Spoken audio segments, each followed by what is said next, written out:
Greetings, friends. It's Denise again with Denise's Dancing Paintbrush and another collage. This one I pulled out of my archives.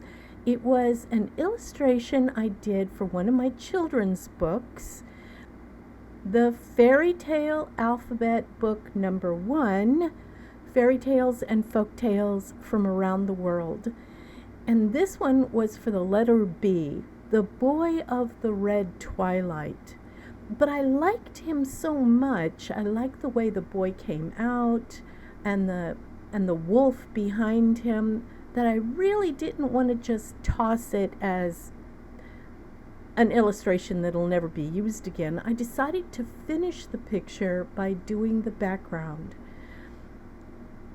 And so I decided on a background, a very snowy, pale blue to white or cream background, and even a little gold in the sky to indicate the land of the midnight sun. I noticed too that there was a problem with the back of the wolf. It doesn't work right. His back should sweep downward and not go straight across like that. So I created a horizon line and I began putting in all my background pieces, the sky first, of course, and then I decided on the direction of the light.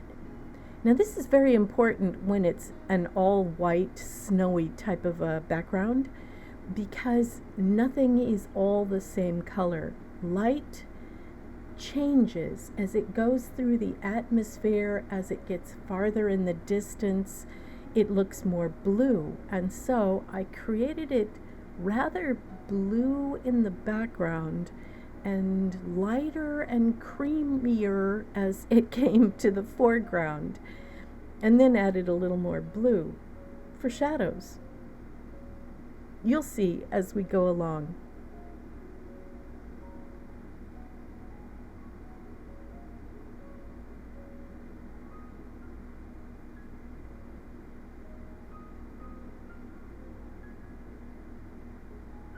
The challenge when doing something like this is that you end up covering up some of the nuances that you first put on. All the fringy hair hanging down around the wolf, some of that got covered up, but not very much. And then there's the fringy hair around the eye in the background. The wolf's eye got covered up a little bit. And then it's up to me, my discretion, whether to put all that hair, fringy hair, back in or to leave it out.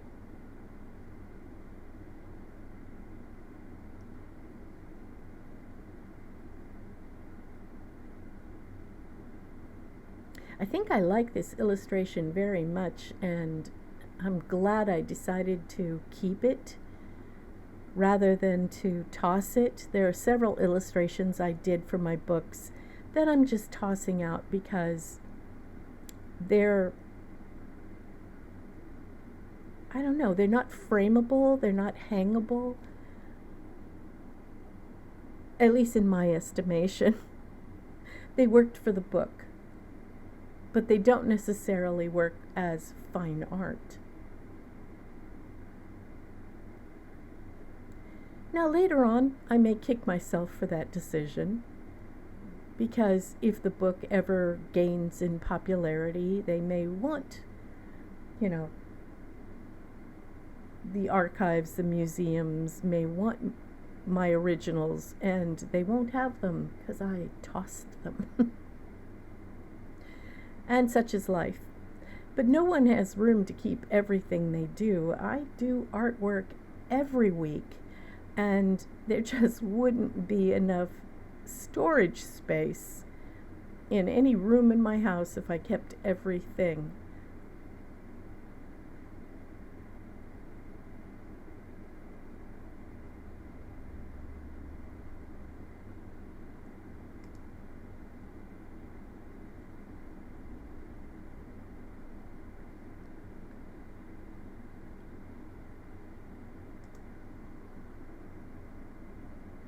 Now, as you can see, as I get further and further along, I start having to stop and search through my archives to find more pale blue or pale cream, and leaving the text and the words in,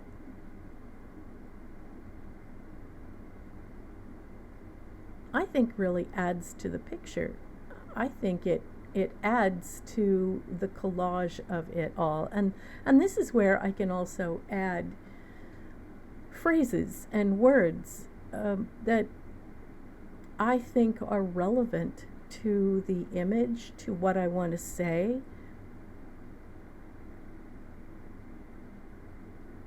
I can add little hidden pictures. I found a couple of pictures of little girls and some animals. Hey, whatever works.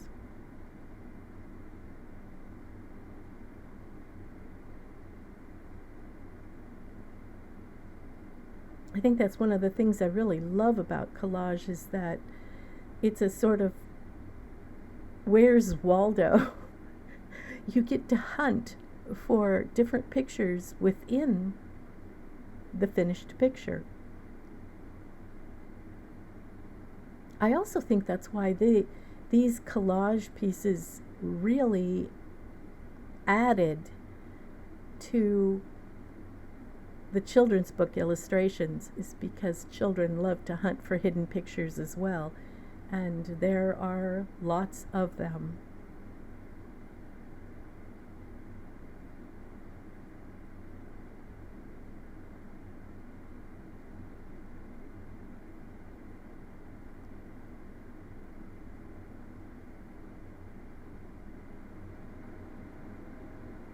Now you can see as I go along, I'm changing the tone, the value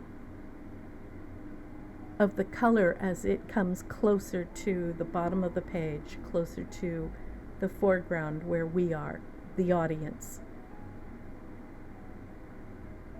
That's what gives it a three-dimensional feel. That's what Da Vinci called atmospheric perspective.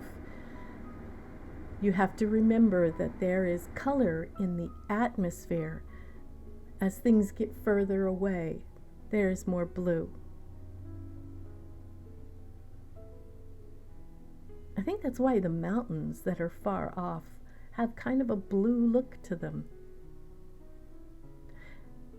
And the edges aren't as sharp because there's a haze that you're looking through as well, so things look fuzzy on the edges, which is kind of hard to do with collage. I'm stuck with the sharp edges of cut and torn paper, but that's okay. It tends to work out.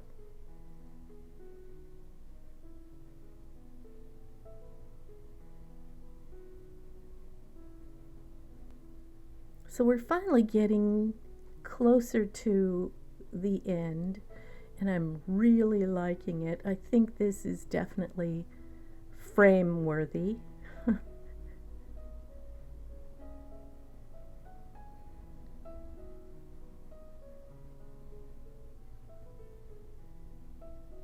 At first I thought there was something off about the wolf's eye.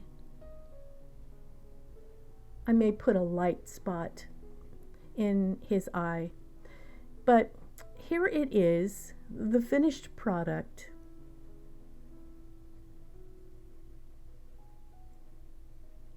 With all the atmospheric perspective that I can manage to put in.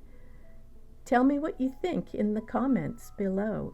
Give me a thumbs up. This really helps my channel to grow and to pick up more of an audience. This is my love. This is my passion. I love to do this every week.